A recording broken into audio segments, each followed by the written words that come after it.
Hey everyone, it's Ben Hardy here, and in today's video, we're going to be talking about how wagons and hot hatchbacks are the new fad and how automakers need to jump on this bandwagon ASAP.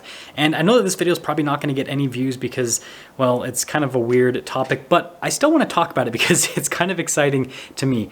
Before we get to the video though, as always, if you want to save time and money the next time you purchase a car, link to my car buying guide in the description down below. And also, if you want to see more videos like this, then I recommend subscribing because I post content every single day. Let's get into it.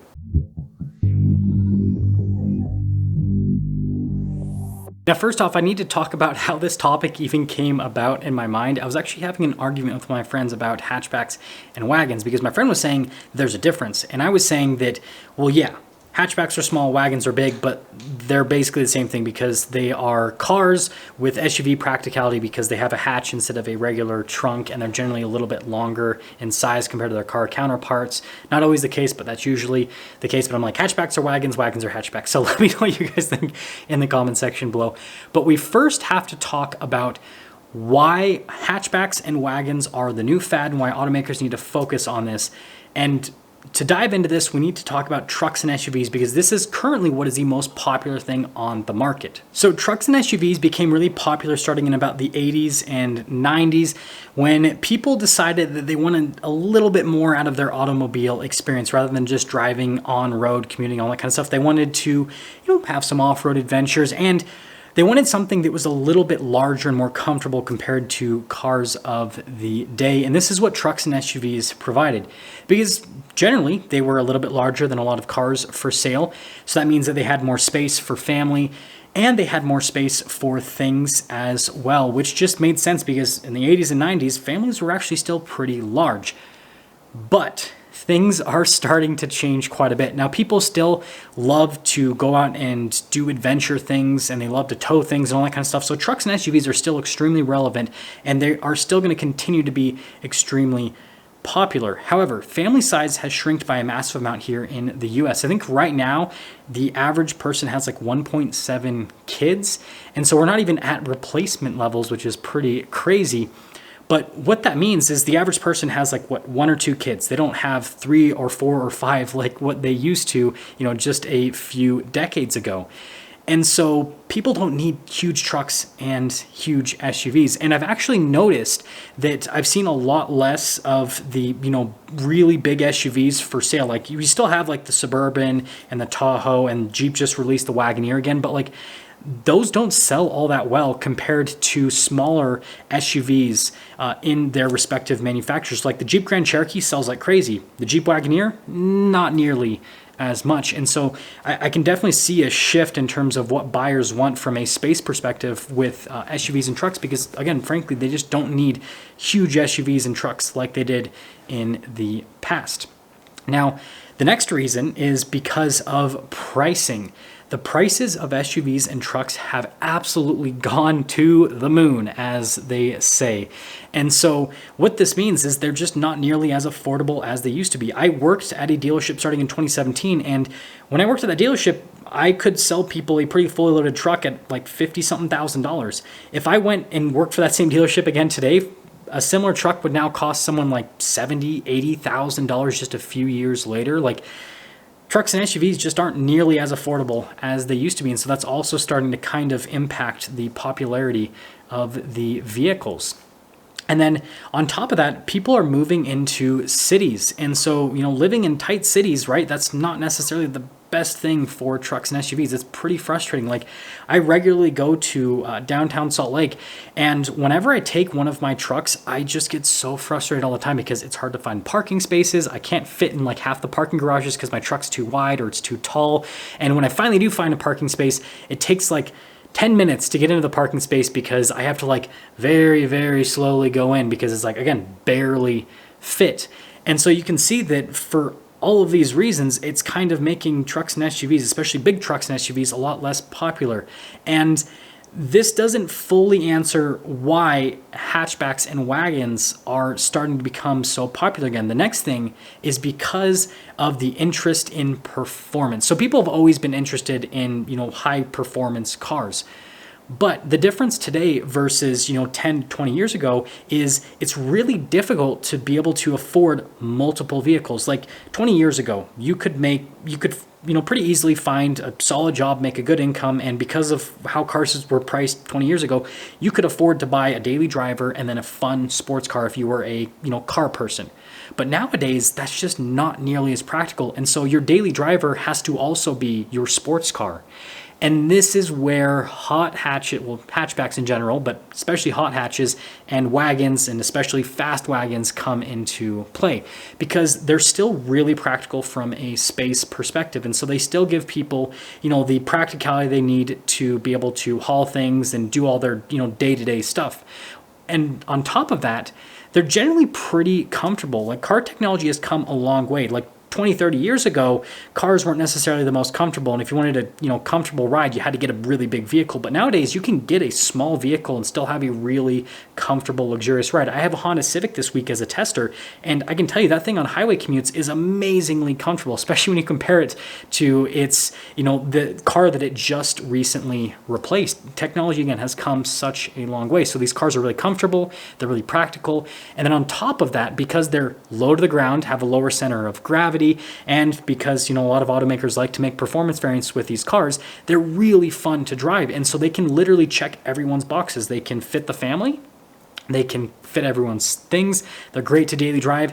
And if you have the car yourself for a weekend, you can go rip it up and down a canyon and have an absolute blast in the wagon or in the hatchback. So now that I've explained everything, you guys are probably thinking, well, okay, that makes complete sense as to why, hatchbacks and wagons are starting to become more popular. So why aren't we seeing more of them be released in the US?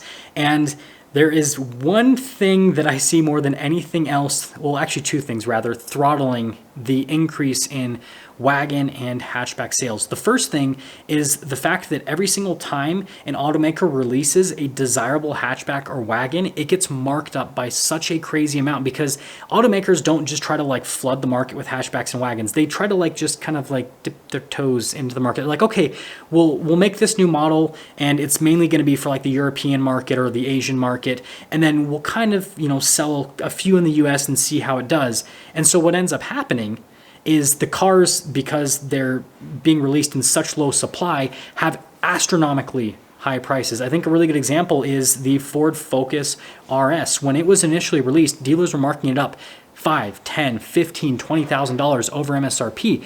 And so that took a lot of people out of the market. And so it looked like it wasn't a really popular car to Ford, because Ford would sell the car to Ford dealers and then it would sit on Ford dealers' lots for a while until someone would buy it. And so they go, oh, people aren't really interested in this hot hatch thing and cars in general, so we should just, and Ford literally got rid of cars.